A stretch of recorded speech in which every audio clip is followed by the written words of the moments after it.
Fala pessoal, tudo bem? Como vocês estão? Guilherme Peterini aqui para mais um vídeo dentro do meu carro sobre o universo de energia solar. E hoje, nesse vídeo aqui, eu quero dar a minha opinião sobre overload em sistemas fotovoltaicos, que é basicamente sobrecarregar o inversor, lotar ele de painéis fotovoltaicos para que seja possível aproveitar o máximo de recurso solar, né? O inversor já startar no seu pico mais cedo, né? Já de manhã, já no começo da manhã ele já tem uma potência elevada e assim aproveitar o máximo do equipamento durante o dia, né? Ou seja, o máximo de tempo do equipamento trabalhando numa potência elevada. Como vocês sabem, a curva da produção solar ela começa pequena e vai crescendo ao longo do dia, conforme vai aumentando a irradiação. Porque conforme vai aumentando a radiação, vai aumentando a corrente e, consequentemente, né, a potência. E chega num período do dia, lá na metade do dia, que começa a descer novamente, porque a radiação já está mais baixa, a produção de corrente já diminui também. Só que a curva, né, ela acaba sendo um morrinho, né? É um morrinho que vai crescendo e desce. Quando você sobrecarrega o equipamento, você coloca muitos módulos fotovoltaicos, o inversor ele tem um limite de potência de saída. Um exemplo, um inversor de 5 kW, o máximo que ele vai entregar é 5 kW. Se você colocar 10 kW de módulos, 10 kW pico de módulos, mas o inversor é de 5 kW, o máximo que você vai ter na saída é 5 kW. Isso significa que por você colocar muitos módulos na entrada, por exemplo, 10 kW, pico, né, de módulo, já de manhãzinha vai atingir 5 kW. Só que não vai depois ir para 6, para 7, para 8, não. Vai ficar limitado em 5 kW. Nós vamos ter uma curva reta ao longo do dia, limitada em 5 kW. E nós estamos ceifando aí a energia, né? O inversor ele não vai exceder os seus 5 kW de saída, mesmo que ele tenha módulos que possam fazer isso. Mas na sua saída, o máximo que ele vai ter aí vai ser 5 kW. Só que nós, por colocarmos 10 kW no sistema, dando um exemplo aqui, ele vai atingir 5 kW muito antes do que um sistema que só tem 5 kW pico de módulos. Um sistema que só tem 5 kW pico de módulos vai atingir seus 5 kW no pico. Vai atingir lá para meio-dia, 1 da tarde. Quando você tem 10 kW pico, a gente vai atingir 5 kW ali já pela manhã. O inversor já vai atingir seu máximo já mais cedo e com isso vai ficar no seu limite por bastante tempo. Aí existem alguns cálculos que dizem que se vale ou não a pena fazer esse tipo de sobrecarga, pois muita energia é desperdiçada. Igual eu dei no meu exemplo aqui, você acaba colocando 10 kW picos de módulo e você vai aproveitar 5, significa que lá para as 10, 11 da manhã você já não vai estar mais aproveitando 100% dos seus módulos, né? Você já está desperdiçando já energia. Porém, você tem muitos ganhos no começo e no fim do dia. Com isso, existem cálculos que falam que esses ganhos superam essas possíveis, né, não perdas, né, mas não desaproveitamentos e, consequentemente, vale a pena você fazer esse tipo de projeto. Mas o que acontece? Aí já entra um pouco da minha opinião. O pessoal tem abusado muito, o pessoal tem colocado uma sobrecarga, um overload muito elevado, sem levar em consideração nenhum cálculo, pois muitas vezes é desperdício, o cliente está pagando por algo que ele não vai aproveitar.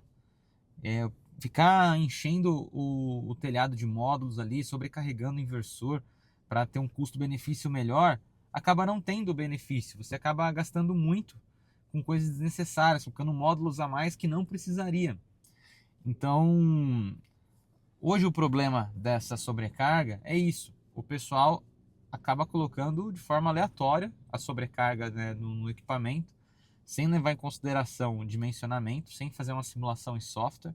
Aí no caso, existem softwares aí no mercado como PVSys, PVSol, Solergo, entre outros aí que você pode procurar, que eles conseguem dimensionar e saber qual que é o overload ideal. Porque acima disso, você já vai estar perdendo mais energia do que você vai estar ganhando durante as manhãs. E claro, isso depende muito do local da instalação.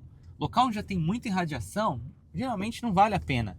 Agora, mais para o sul do país, local mais gelado, local onde a radiação é mais baixa, tende a valer a pena. Tá? Até o meio do país, Minas Gerais, tende a valer a pena fazer um overload bem dimensionado. Agora, locais lá mais próximos da linha do Equador, já não precisa fazer um exagero tão grande. Outras situações onde vale a pena é quando você tem muitas águas de telhado não estando disposto para o norte. Porque os valores ali que nós temos de referência para ter uma boa produção é o sistema voltado para o norte, com uma certa inclinação. Se o local já está como umas águas do telhado leste-oeste, ou usina de solo, sei lá o que for, já não está muito voltado para o norte, vale a pena também fazer esse overload para compensar essa perda que nós vamos ter por disposição, por orientação dos módulos. Então você fazendo um overloadzinho, você vai conseguir atingir a potência máxima do sistema que sem ele você não conseguiria. Então existem sim situações. Só que o problema é que os instaladores, o pessoal acaba não levando em consideração nada e só tacando overload. Só tacando overload, obrigando, né, o cliente a comprar mais módulos do que deveria e acaba não aproveitando. Acaba não aproveitando a produção, sendo um desperdício.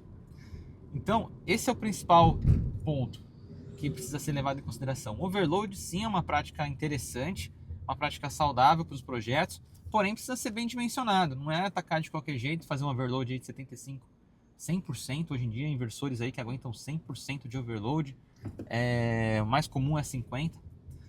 Então, cada vez mais aumentando, né, os equipamentos suportando aí, né, o overload. Então, só que o problema é que o pessoal não está fazendo dimensionamento, está atacando de qualquer jeito no projeto. E aí existe também o outro lado da moeda, né, a questão dos equipamentos. Os inversores em si, né, se você sobrecarregar eles não vão queimar desde que você respeite os limites de corrente de curto-circuito e tensão de circuito aberto. Se você montar um projeto que tem um overload elevado, ele não vai danificar o equipamento desde que você respeite esses parâmetros, né? A tensão de circuito aberto não pode ser maior do que especificado pelo inversor, nem a corrente de curto-circuito. O que vai acontecer é você ter aí limitações na parte de aproveitamento de corrente por conta do equipamento. Só que você sobrecarregar o inversor significa que ele vai trabalhar por mais tempo. Ele vai acordar antes e dormir mais tarde, podemos dizer assim. E ele vai trabalhar por mais tempo numa potência máxima. Essas condições, com toda certeza, vão minando aos poucos aí a vida útil dos componentes.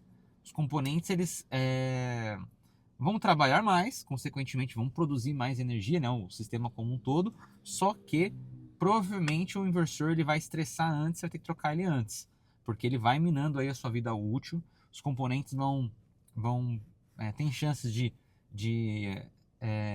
se danificarem mais cedo por estresse, porque o equipamento ele vai trabalhar por mais tempo, ele vai ficar mais quente por mais tempo, e tudo isso faz com que ele possa ter uma morte precoce, não dentro da sua vida útil convencional.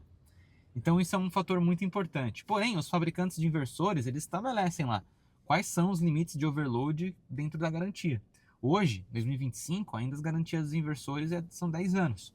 Então, se daqui 9 anos o equipamento danificar e foi constatado ali que o overload que você colocou está dentro da faixa especificada pelo fabricante, é bem provável que ele vai trocar em garantia.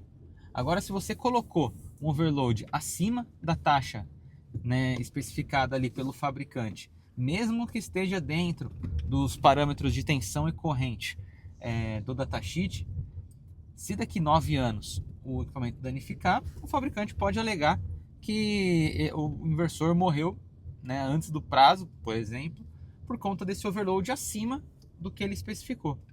Com isso, pode ser que ele não aprove a garantia, você tem que comprar um outro equipamento. Mas também convenhamos, daqui 10 anos os inversores vão estar muito mais baratos, muito mais tecnológicos. Acho que vai valer a pena comprar outro. É igual o celular, né? 10 anos atrás, como que eram os celulares? Não tinha nem WhatsApp. Então, não tem problema também, né? Eu sei que a gente pensa a longo prazo por conta do investimento que foi feito, né? Do retorno esperado, do lucro, né? Do sistema fotovoltaico.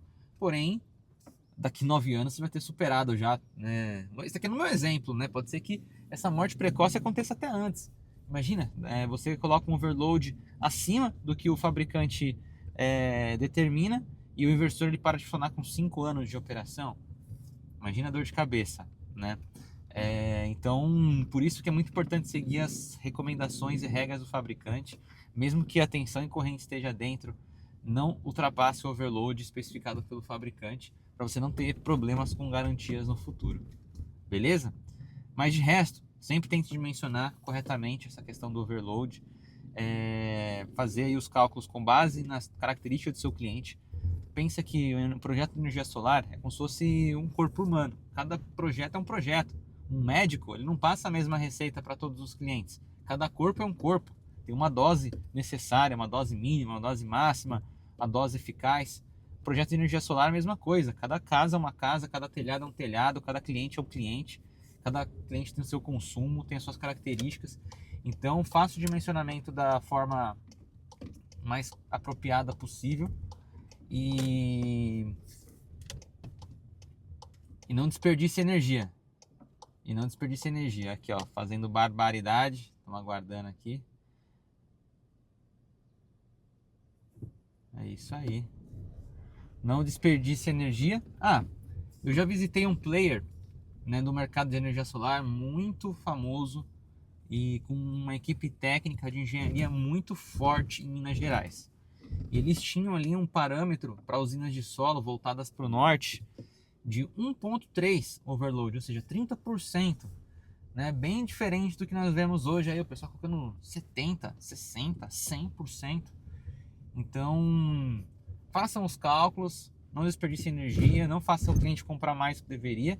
E se for fazer overload, sigam as orientações do fabricante, sigam aí os limites de tensão e corrente e as recomendações de overload, para você não ter futuros aí com a garantia. Beleza? É isso, pessoal. Até mais!